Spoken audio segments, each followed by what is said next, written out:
Hello everyone, welcome back to my channel. ಇವತ್ತು ಇನ್ನೊಂದು ಚಟ್ನಿ ಪುಡಿ ರೆಸಿಪಿಯೊಂದಿಗೆ ಬಂದಿದ್ದೀನಿ. ತುಂಬ ಸಿಂಪಲ್ಲು, ಬರೀ 10ರಿಂದ 15 ನಿಮಿಷದಲ್ಲಿ ಮಾಡುವಂತಹ ಈ ಕಡಲೆಬೇಳೆ ಚಟ್ನಿ ಪುಡಿ 6 ತಿಂಗಳವರೆಗೂ ಸ್ಟೋರ್ ಮಾಡಿ ಇಟ್ಕೊಬೋದು.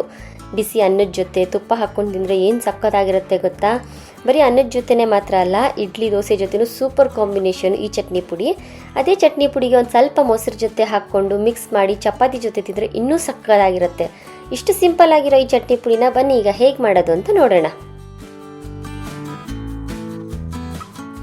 ಮೊದಲಿಗೆ ಇದಕ್ಕೆ ಬೇಕಾಗಿರೋ ಇಂಗ್ರೀಡಿಯೆಂಟ್ಸ್ನೆಲ್ಲ ಒಂದ್ಸತಿ ಡ್ರೈ ರೋಸ್ಟ್ ಮಾಡ್ಕೊಳ್ಳೋಣ. ನಾನಿಲ್ಲಿ ಅರ್ಧ ಕಪ್ ಆಗುವಷ್ಟು ಶೇಂಗಾ ಬೀಜ ತೊಗೊಂಡಿದ್ದೀನಿ. ಇದನ್ನೆಲ್ಲ ಮೀಡಿಯಮ್ ಫ್ಲೇಮಲ್ಲಿ ಈ ರೀತಿ ಫ್ರೈ ಮಾಡಿಕೊಂಡು ನೋಡಿ, ಹಿಂಗಂದರೆ ಸಿಪ್ಪೆ ಎಲ್ಲ ಚೆನ್ನಾಗಿ ಪೀಲ್ ಆಗಬೇಕು, ಅಲ್ಲಿವರೆಗೂ ಅದನ್ನ ಫ್ರೈ ಮಾಡ್ಕೊಳ್ಳೋಣ.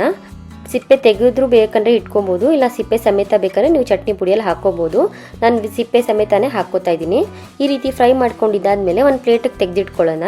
ಈಗ ಅದೇ ಪ್ಯಾನ್ಗೆ ನೀವು ಶೇಂಗಾ ಬೀಜ ಎಷ್ಟು ತೊಗೊಂಡಿರ್ತೀರಲ್ಲ ಅಷ್ಟೇ ಪ್ರಮಾಣದಲ್ಲಿ ಹುರ್ಗಡ್ಲೆ ಕೂಡ ತೊಗೊಬೇಕು.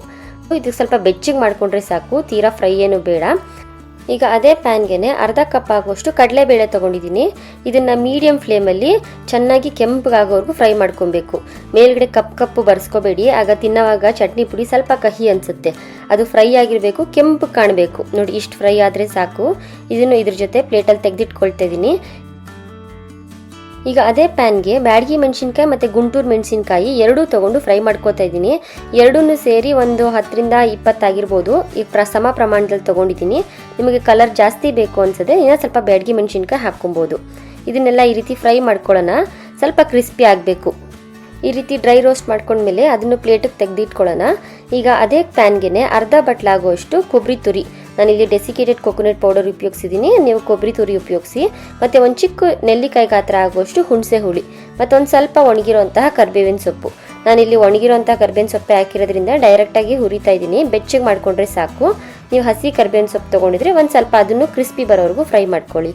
ಇದೆಲ್ಲ ತಣ್ಣಗಾಗಕ್ಕೆ ಇಡೋಣ. ಈಗ ಇದೇ ಪ್ಲೇಟ್ಗೆ ಒಂದು 1/4 ಸ್ಪೂನ್ ಆಗುವಷ್ಟು ಇಂಗು, ರುಚಿಗೆ ತಕ್ಕಷ್ಟು ಉಪ್ಪು, ನಾನಿಲ್ಲಿ 3/4 ಸ್ಪೂನಷ್ಟು ಹಾಕ್ಕೊಂಡಿದ್ದೀನಿ.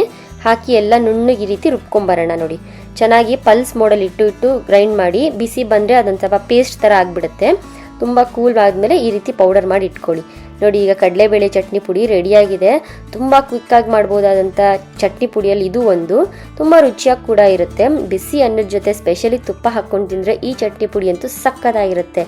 ಇದೇ ರೀತಿ ಸಿಂಪಲ್ ಅಡುಗೆ ಸೂಪರ್ ಟೇಸ್ಟ್ಗಾಗಿ ನನ್ನ ಚಾನಲ್ನ ಸಬ್ಸ್ಕ್ರೈಬ್ ಮಾಡ್ಕೊಳ್ಳೋದು ಮರಿಬೇಡಿ. See you in the next video. Thank you.